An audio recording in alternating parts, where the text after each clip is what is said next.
Atenção! Vai começar agora uma teleaula de processos de fabricação do curso profissionalizante. Este módulo tem um total de 80 aulas. Hoje você vai assistir a teleaula número 59. Bons estudos!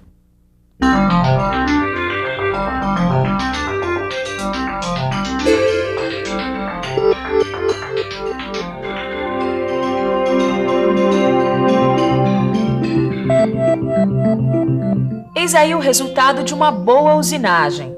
Peças com dimensões exatas e com um acabamento fino. Olhando assim, parece que está tudo em cima. Mas será que o acabamento está perfeito mesmo? Nem tanto. Apesar de todos os cuidados, as peças usinadas apresentam pequenos sulcos e riscos mais ou menos visíveis. Essas imperfeições podem ser resultados de duas coisas: das arestas das ferramentas de corte ou das pontas agudas dos grãos abrasivos.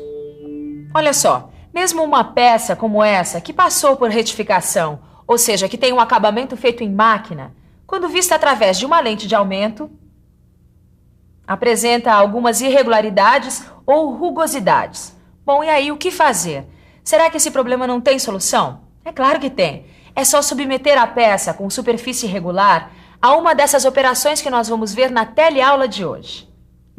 Nessa teleaula você vai aprender o que é brunimento, lapidação e polimento. Completando essas operações especiais que nós vamos ver hoje, tem ainda o superacabamento e a rodagem. É bom deixar claro que todas essas operações têm a finalidade de eliminar o máximo possível as irregularidades. Muito bem, está na hora de aprender. Olho vivo que a nossa teleaula está começando. Você sabe o que é o brunimento? O brunimento é um processo mecânico de usinagem por abrasão, muito usado no acabamento de peças. Como você já sabe, abrasão é o desgaste feito por atrito, como o ato de lixar, por exemplo.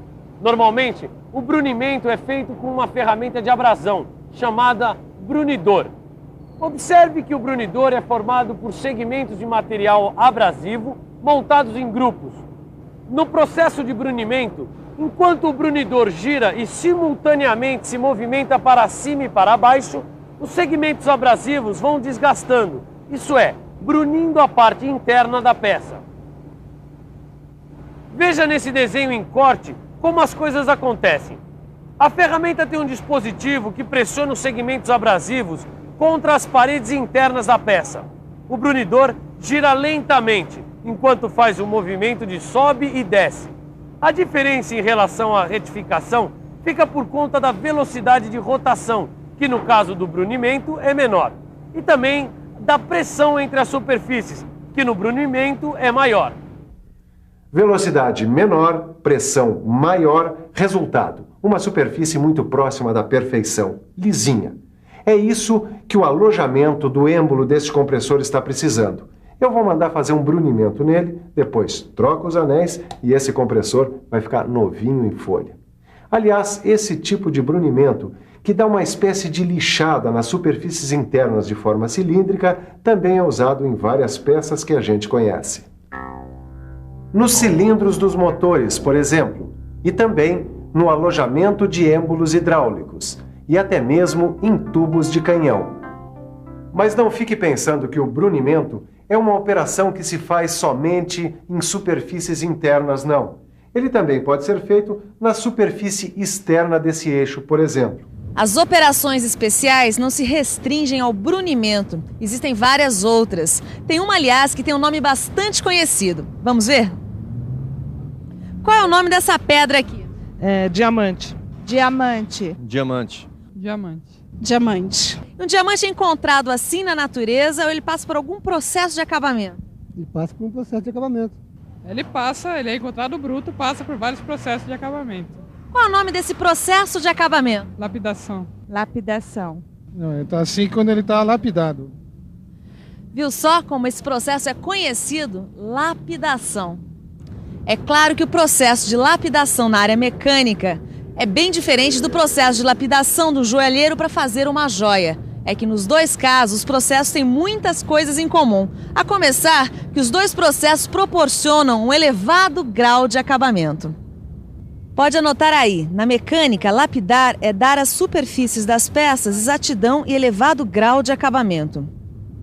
O processo é o seguinte: a primeira coisa a fazer é colocar um líquido, água ou óleo, sobre uma placa e, na sequência, colocar o pó abrasivo sobre o líquido.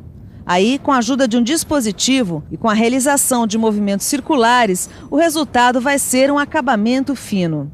O princípio é muito simples. Veja só essa representação super ampliada. Os grãos abrasivos ficam no líquido e entram em contato com a peça durante o movimento. Como esses grãos são geométricos e muito pequenos, a superfície lapidada fica lisinha. E aí que entra o diamante. Não sei se você sabe, mas o pó abrasivo pode ser de diferentes materiais, inclusive de diamante. É claro que nesse caso o diamante é utilizado na forma de minúsculos grãos. E preste atenção, quanto mais duro for o material da peça a ser lapidada, maior dureza deverá ter o grão abrasivo. É por isso que o diamante é tão indicado, por causa da sua alta dureza. Esse processo é muito utilizado na lapidação de blocos padrões e pinos. Vamos em frente. Numa superfície cortada com ferramenta, podemos perceber as marcas da usinagem sob a forma de estrias. Essas estrias, feitas pela ferramenta de corte, recebem o nome de rugosidades. Quando a superfície da peça precisa ser lisa e brilhante, como as cavidades desses moldes para plásticos, a rugosidade é bastante indesejável e, para eliminá-la o máximo possível, a peça precisa ser polida. É isso mesmo. A operação especial de que vamos falar nesse momento é o polimento. O polimento dá a qualquer superfície um acabamento de boa apresentação, lisinho. O polimento também cria uma camada superficial de proteção da peça, dificultando e até mesmo impedindo a ação corrosiva. E o polimento também serve para preparar as peças para os processos de galvanoplastia, como também para dar às peças niqueladas ou cromadas um brilho mais vivo. Olha só que beleza, Caio. Cromada e polida. Eu tô com uma dúvida. Todo mês eu dou uma boa polida no meu carro. Para isso, eu utilizo uma furadeira e uma ferramenta muito parecida com essa daqui. Certo. O carro fica uma beleza. Agora a minha dúvida é a seguinte: será que o polimento do meu carro é igual ao polimento industrial dessas peças metálicas aqui? Caio, a definição é a mesma, é? Dá uma olhada que eu vou ler qual é a definição de polir. Vamos lá. Polir é um processo mecânico de acabamento de uma peça que visa tornar sua superfície lisa e de aparência espelhada. Quer dizer, o negócio do polimento é dar um bom aspecto visual à peça. A definição tudo bem, parece a mesma coisa. Mas é melhor ver como o polimento é feito na área mecânica para ver se tem alguma diferença, né? Você sabe como é feito o polimento? Não? Então fique por dentro.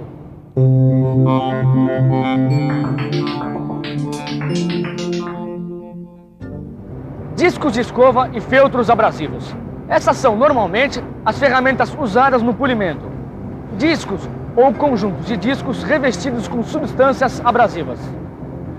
A operação de polir, propriamente dita, é muito simples. Basta forçar a peça a ser polida contra o disco abrasivo, com o disco girando em alta velocidade. Esse tipo de polimento é chamado polimento radial. Caio, mas não pode esquecer que tem também o polimento axial. O disco abrasivo gira sobre um eixo e a superfície usada para o polimento é a área de circunferência do disco. Ela precisa ser mais ou menos flexível para poder entrar em contato com toda a superfície da peça a ser polida.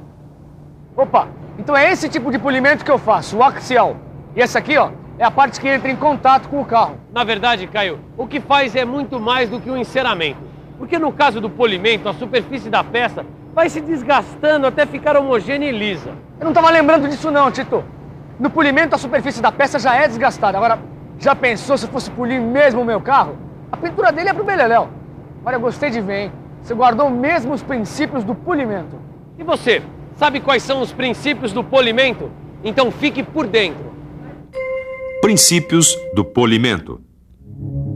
Para fazer o polimento, apoia-se a peça sobre a ferramenta abrasiva, que deve girar entre 45 e 50 metros por segundo.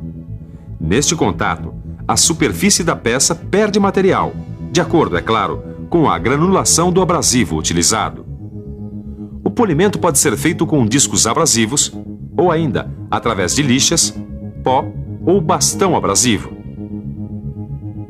O disco abrasivo pode ser feito de madeira, feltro ou tecido, agindo sempre como um rebolo, por meio de suas superfícies planas ou cilíndricas.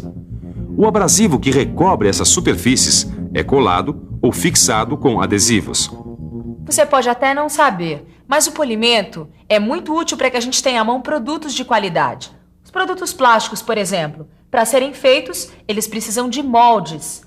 E esses moldes precisam ser muito bem polidos para que os produtos fiquem perfeitos. Em muitos casos, pode até ser um polimento manual. O polimento manual é feito com lixas, pó ou bastão abrasivos, todos eles com uma granulação muito fina. Por ser manual, esse polimento exige uma habilidade muito grande do polidor, que além disso, deve ter senso crítico, pois é disso que depende a qualidade do produto. O ferramenteiro que trabalhou nesse molde tem essas duas qualidades, e o trabalho ficou perfeito. Agora, para o trabalho dessa teleaula ficar perfeito e completo, falta ainda darmos uma boa revisada. Vamos nessa? E atenção, se liga aí que é a hora da revisão. Na teleaula de hoje, você aprendeu que, embora utilizando técnica correta, as peças usinadas apresentam riscos e sulcos, e que essas irregularidades devem ser eliminadas com a realização de operações especiais. Operações que você ficou conhecendo como brunimento, lapidação e polimento, que pode também ser feito manualmente. E aí, Caio, você já tá uma fera nesse assunto? É mais ou menos, Chito. Eu acho uma boa a gente dar uma boa estudada e fazer todos os exercícios do livro de estudos. E você faça o mesmo, hein? Pegue o seu livro de estudos. Porque na próxima teleaula, que vai ser a última do livro 3 de processos de fabricação, a gente vai continuar vendo mais alguma coisa sobre operações especiais de acabamento. Até lá. Exatamente. Você estuda aí que nós estudamos aqui. É isso aí.